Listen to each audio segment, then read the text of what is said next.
ഈ കൂട്ടത്തിൽ ഞാനാ ഏറ്റവും വലിയ തമാശക്കാരൻ എന്നുള്ളൊരു തോന്നൽ എനിക്ക് മനസ്സിലുണ്ട്. എടാ മോനെ, ഉച്ചയ്ക്ക് ആഹാരം കഴിക്കാൻ ഇറങ്ങിയതാണ്. ഇറങ്ങിയപ്പോഴാണ് ഞാനൊരു കാര്യം ആലോചിച്ചത്. എല്ലാ പ്രാവശ്യവും ഞാൻ ഇറങ്ങാൻ നേരത്ത് കാണാറുള്ളതാണ്. ഇന്ദിരാഗാന്ധിയുടെ ഒരു സ്ഥാപനമുണ്ട്, അവിടെ വെറും 10 രൂപയ്ക്കാണ് ആഹാരം കൊടുക്കുന്നത്.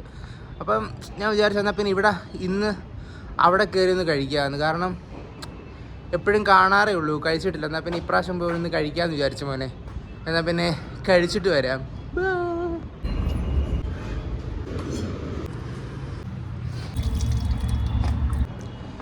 എൻ്റെ പൊന്നു മോനെ, 20 രൂപയ്ക്ക് എന്നാ കിടിലൻ ഫുഡാടാ. ഓ, നല്ല കിടുക്കാച്ചി കറിയും അച്ചാറും പായസവും. ജിലേബി ഞാൻ വെളിയിൽ നിന്ന് മേടിച്ചാണ്, കൊള്ളാടാ. പക്ഷെ അവിടെ ആഹാരം കഴിക്കാൻ വരുന്നവരുടെ അവസ്ഥ കണ്ടിട്ട് എനിക്ക് വളരെ സങ്കടം തോന്നി.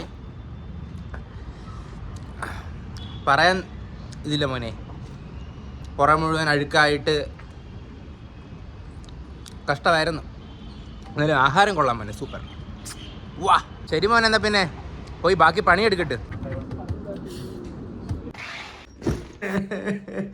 എടാ പ്രശ്നം എന്താന്ന് വെച്ചാല് മോനെ, ഓഫീസിൽ ആർക്കും മലയാളം അറിയാത്തതുകൊണ്ട് എനിക്ക് എൻ്റെ മലയാളത്തിലെ എൻ്റെ ആ ഒരു തമാശ വരുന്ന സ്കിൽസ് അങ്ങോട്ട് എനിക്കിത് പൂർത്തീകരിക്കാൻ പറ്റുന്നില്ലടാ. അതെന്താന്ന് വെച്ചാൽ ഒരു സിറ്റുവേഷൻ വരുമ്പം എൻ്റെ മനസ്സിൽ വരുന്ന മലയാളത്തിലെ തമാശ ഞാനത് ഇംഗ്ലീഷിൽ തർജ്ജമ ചെയ്ത് തലച്ചോറിൽ നിന്ന് വെളിയിലോട്ട് ഇംഗ്ലീഷ് പറയാൻ നേരത്ത് അടുത്തിരിക്കുന്ന ആൾക്കാർക്ക് അത് ഇംഗ്ലീഷിലൊരു ട്രാജഡി ആയിട്ടാണ് മോനെ തോന്നുന്നത്. വളരെ വളരെ വളരെ അധികം ഞാൻ ചമ്മി നാറി മോനെ. അതായത് എടാ, ഒരു കിടിലൻ കോമഡി പറയേണ്ട സമയത്ത് ഞാൻ ആ കോമഡി എനിക്ക് മലയാളത്തിലാണെ പറയാം, അത് ഞാൻ ഇംഗ്ലീഷിൽ പറയാൻ നേരത്തെ ആൾക്കാർ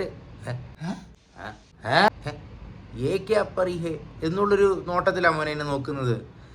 അതുകൊണ്ട് ഭയങ്കര ഒരു ഡിപ്രഷനായിരുന്നു മോനെ. അതുകൊണ്ട് ഇനി മേലെ ഞാൻ മലയാളം അറിയാത്തവരുടെ അടുത്ത് വെറുതെ വാ തുറന്ന് വളിപ്പ് പറയത്തില്ല എന്ന് തീരുമാനിച്ചു. മറ്റുള്ള ആൾക്കാർ കന്നഡയിൽ തമാശ അടിച്ചു വിടാൻ നേരത്ത് ഞാനൊരു പൂച്ചേനെ പോലെ ഒതുങ്ങിയിരുന്നിട്ട് ഈ കൂട്ടത്തിൽ ഞാനാ ഏറ്റവും വലിയ തമാശക്കാരൻ എന്നുള്ളൊരു തോന്നൽ എനിക്ക് മനസ്സിലുണ്ട് മോനെ. അത് പക്ഷെ എനിക്ക് അതുപോലും കന്നഡയിൽ പറയാൻ എനിക്ക് അറിഞ്ഞൂടാ മോനെ.